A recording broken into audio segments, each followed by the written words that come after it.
அனைவருக்கும் வணக்கம். இறையருளும் குருவர்களின் துணையோடு நாம் தொடர்ந்து திருமந்திரத்தை சிந்தித்து கொண்டிருக்கிறோம்.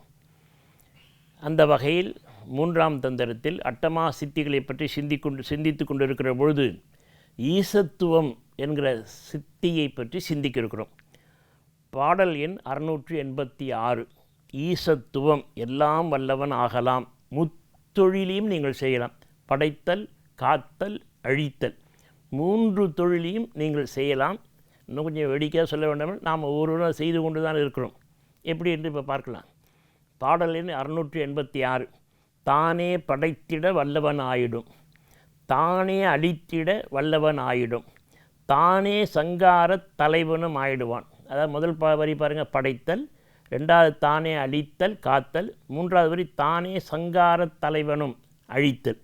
4வது அடி தானே சிவன் இவன் என்னும் தன்மையன் ஆமே. இவன் என்னும் தன்மை என்றால் நாமே அந்த சிவநிலைக்கு, கடவுள் நிலைக்கு உயரலாம். ஏன்னா நம்மகிட்டேயே நம்மாலே படைக்க முடியும், காக்க முடியும், அழிக்க முடியும். முத்தொழியும் செய்யக்கூடிய ஆற்றல் நம்மிடம் இருக்கிறது என்று இந்த பாடல் சொல்கிறது. ஆனால் ரொம்ப ஜாக்கிரதையாக இருக்கணும். முத்தொழில் செய்ய நாம் கடவுளாகிட முடியாது.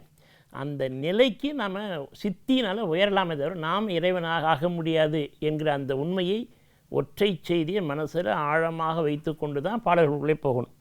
ஈசத்துவம் பெற்ற யோகி முத்தொழில் கடவுளர் மூவரையும் ஒப்பான். 3 கடவுள் இருக்காங்க, படைத்தல், காத்தல், அழித்தல். அழித்தல் செய்கிறவன் ருத்திரன். ருத்திரன் வேறு, சிவன் வேறு. ஏன்னா மறைத்தல் அப்புறம் அருளல் இருக்குது. எனவே மகேஸ்வரன், சதாசிவன் வெவ்வேறு பெயர்கள். பொருள் ஒன்றாக இருந்தாலும் செயல்நிலை நோக்கி பல்வேறு பெயர்களை பெற்றிருக்கிறது. அதான் இந்த ஆன்மீகத்தில் மிக முக்கியமானது.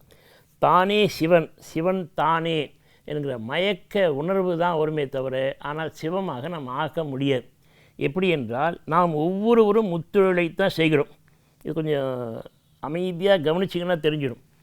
பொதுவாக புராணங்கள் என்ன சொல்லுதுன்னா, படைத்தல் பிரம்மா, காத்தல் திருமால் நாராயணன், அழித்தல் ருத்திரன். மற்ற இருக்குது பாருங்கள், மறைத்தல் அருளல் நாம் செய்ய முடியாது. இந்த 3 கடவுளாக இருந்தாலும் நாமே ஒவ்வொரு நாளும் இந்த 3 வேலையை பண்ணிக்கிட்டு இருக்கோம். சில பேர் ஒரே நாளில் முடிச்சுடுவாங்க, 2 நாளில் முடிப்பாங்க. எப்படின்னா, இப்போது எனக்கு ஒரு பொருள், ஒரு இனிப்புன்னு வச்சுங்களேன். ஒரு இனிப்பு சாப்பிட்ணும் எண்ணம் வந்துருச்சு. நான் படைப்பு கடவுளாக மாறிட்டேன். என் மனசில் என்ன ஓடிட்டு இருக்குது, இன்றைக்கி எப்படியும் அலுவலகம் விட்டு போகிற பொழுது இந்த கடையில் இந்த இனிப்பை சாப்பிட்டுட்டு தான் போகணும். 11 மணிலேருந்து வண்டி ஓடிட்டுருக்கு. நான் அதை பற்றி படைச்சி எண்ணங்களை உருவாக்கிட்டே இருக்கேன். மலையளவு எண்ணம் வந்துருச்சு. 5 மணிக்கு புறப்பட்டேன். அந்த நேரம் பார்த்து குறுக்கில் ஒரு வேலை வந்துருச்சு. வேலை வந்துட்டு எனக்கு வேலை அழைச்சிட்டு போயிட்டார். என்னால் தாங்கிக்க முடியல. இன்றைக்கி எப்படியாவது இந்த இனிப்பை சாப்பிடணுமே, வேறு வழி இல்லாமல் வீட்டுக்கு போயிட்டேன். இரவெல்லாம் அதே நினப்பு. படைத்ததை நானே காப்பாற்றிக்கிட்டு இருக்கேன். எப்படி இன்றைக்கி முடியலையா, நாளைக்கு இதை சாப்பிட்டணும். படைத்தேன், நானே அதை காப்பாற்றி கொண்டு இருக்கிறேன். 3வது நாள் ஆச்சு, அப்பயே முடியல, தாங்க முடியல. கடைசியில் ஒரு நாள் நானே லீவு எடுத்துக்கிட்டு நான் விரும்பிய அந்த பொருளை சென்று அதை சாப்பிட்ட பொழுது என்னாச்சுன்னா, இது வரைக்கும் நான் வளர்த்து வச்சுருந்தேன் பாருங்கள், இதை உண்ண வேண்டும் என்று எண்ணியிருந்த அந்த எண்ணம் அன்னைக்கு தான் ருத்ரன் அழிஞ்சு போச்சு. அப்போது இந்த மாதிரி நாள்தோறும் ஒரு உணவையோ ஒரு உடையையோ நாமே ஒரு கற்பனையில் உருவாக்கி கொண்டு படைக்கிறோம். நாமே அதை அனுபவிக்கிற வரைக்கும் வளர்த்து கொண்டே இருக்கிறோம், காக்கும் கடவுளாக இருக்கிறோம். என்னைக்கு நாம் அதை அனுபவிக்கிறோமோ அப்பொழுது தான் நாமே ருத்ரனாக மாறி அந்த எண்ணத்தை அழித்து விடுகிறோம். அப்போ நல்லா கவனித்து பார்த்தீங்கன்னா, தினந்தோறும் நாம் பல்வேறு எண்ணங்களை, அது 5 புலன்களில் நுகர்கிற எதுவாக இருந்தாலும் நாமே படைக்கிறோம். நாமே அதை எண்ணத்தினால் வளர்த்து கொண்டு இருக்கிறோம், காப்பாற்றுறோம். நாமளே ஒரு நாள் அதை அனுபவிக்கிற போது நாமே அதை அழிச்சிட்டு அப்புறம் புது எண்ணம் ஒன்று உருவாயிடுது. இப்படி நாள்தோறும் ஏகப்பட்ட ஆசைகள், ஏகப்பட்ட எண்ணங்களை படைக்கிறோம். நாமே அதை வளர்க்குறோம், காப்பாற்றுறோம். நாமே அழித்து விட்டு அடுத்த எண்ணத்துக்கு நாம் போயிடுறோம். ரொம்ப நல்லா நீங்கள் கவனிச்சின்னா தெரியும். இன்னும் ஒரு கட்டத்தில் ஏன் இந்த 3 தொழிலும் சேர்ந்து நமக்கு அமைதி இல்லாமல் இருக்குது, மகிழ்ச்சி அப்படின்னா, கொஞ்சம் சிந்தித்தால் தெளிவு பெறலாம். இந்த ஓஷோ சொன்ன செய்தி இது. இப்போது ஒரு சான்றுக்குத்தான். எனக்கு காலையில் ஃபில்டர் காஃபி குடிக்கணும்னு எனக்கு பழக்கம் இருக்குது. அதிலே நான் ஊறி போயிட்டேன். காலைல 5 மணிக்கு எழுந்திரிச்ச உடனே காஃபி எங்கே, எண்ணெய் வளர்ந்துட்டு இருக்குது, பால் வரல, டென்ஷன் ஆகிடுது, பிபி ஏறுது. இதெல்லாம் நேற்றே வாங்கி வைத்திருக்கூடாதா? காலைல 5 மணிக்கு நான் குடிப்பேன்னு தெரியும் இல்லையா? வீட்டில் தகராறு, ஒரே கலாட்டம் நடக்குது. மணி 5:30 ஆச்சு, தாங்க முடியல, பிபி ஏறிக்கிட்டே போகுது. உடனே கிளம்புறார். சரி வெளியே போய் நான் குளிச்சுட்டு வரேன். 5:30 மணிக்கு சட்டையை போட்டு போகிறார். உடம்புல அந்த எண்ணெய் வளர்ந்துக்கிட்டே இருக்குது. காஃபி குடிக்கணும் வளர்த்து கொண்டே இருக்குது. படைத்தேன் நானே இப்போ திருமாலாக வளர்த்து கொண்டே இருக்குது. நேராக கண்டைக்கு போகிறேன். போகிற வேலை என்னென்னமோ சிக்கல், அவன் மேலாம் எரிஞ்சு விழறேன். குழியில் விழுந்து எழுந்திருக்கிறேன். எதிர்க்கு வந்த ஆள்கிட்ட சண்டை. ஏன்னா என்னுடைய ஒரே நோக்கம் இப்போ ஆத்திரம் காஃபி குடித்தாகணும். எண்ணெய் வளர்ந்து பிபி அதிகமாகிட்டே இருக்குது. கடைசியில் கடையில் போய் உட்காந்து சீக்கிரம் காஃபி கொடுப்பான்றேன். அவன் சிரிச்சுக்கிட்டே சொல்கிறான், சார் டிக்கெட்ஸ்லாம் போட்டு ரெடியாக இருக்குது. என்னப்பா இன்னும் பால் வரல சார், இன்றைக்கி தான் பால். என்னது? உடனே கோபம் வந்து கடைக்காரனை திட்டுறேன், சர்வரை திட்டுறேன். இதெல்லாம் நீங்கள் இதுக்கெல்லாம் கடை வச்சுருக்கீங்க, இது கூட இல்லையா, பொறுப்பு இல்லையான்னு. என்னுடைய பிபி 200 தாண்டிடுச்சு. இப்போ எவ்வளோ பாருங்கள், நானே உருவாக்கி கொண்ட ஆசை, நானே அதை வளர்த்து கொண்டு இது சாப்பிட்ணுன்னு நினைக்கிறேன். கடைசியில் ஒரு வழியாக ஒரு 6 மணிக்கு பால் வந்து காஃபி வந்தேன்னா அவ்வளோ டென்ஷனில் அப்படி ஆற்றி ஒரு சிப் அப்படி உள்ளே எடுத்த உடனே அந்த ஒரு சிப் உள்ளே போனோடனே அப்பாடா ஒரு பெரிய ரிலீஃப். இது வரைக்கும் 1000 எண்ணங்கள் வேதனை எல்லாம் அப்படியே அந்த ஒரு செகண்ட் அப்படி வெளியே போச்சு பாருங்கள். அந்த ஒரு சிப், அந்த ஒரு நேரத்தில் க்ஷணத்தில் என் சுயஞ்சோதி, நான் என்னுடைய சுயஞ்சோதி அப்படி வெளிப்பட்ட உடனே பேரானந்தம். அப்பா மகிழ்ச்சி.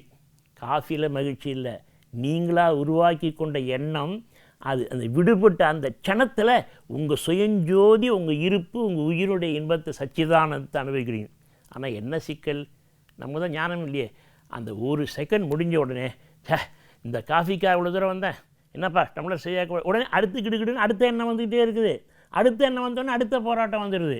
ஞானிகள் என்ன செய்கிறாங்கன்னா, இந்த உண்மையை புரிஞ்சுக்கிட்டு அந்த க்ஷணத்தில் கிடைக்கிற அந்த மகிழ்ச்சி, அந்த ஒரு நிமிடத்தில் அந்த சுயஞ்சோதி தரிசித்தாங்க இல்லையா, அந்த மகிழ்ச்சியிலேயே தொடர்ந்து இருப்பார்கள் சச்சிதானந்தமாக. இதுதான் நமக்கு ஞானத்துக்கும் இருக்கிற பெரிய வேறுபாடு. சரி சார், நாங்கள்லாம் எப்போ சார் பெறுறது? எல்லாம் நீங்கள் சொன்னதெல்லாம் கேட்கறதுக்கு நல்லதாக இருக்குது. ஆமாம், அப்படித்தான் தினம் நாங்கள் காஃபிக்கு சண்டை போட்டோம், லட்டுக்கு சண்டை போட்டோம், எல்லாம் ரைட்டு. நாங்கள் அந்த அனுபவத்தை அனுபவிக்க முடியாதா? நாள்தோறும் எல்லா உயிரும் அனுபவித்து கொண்டு தான் இருக்கிறது. நாள்தோறும் அந்த அனுபவத்தை இருக்கிறீங்க. எப்படி? நல்லா கவனிங்க. இரவில் தூங்குறீங்க, ஆழ்ந்து உறங்குறீங்க.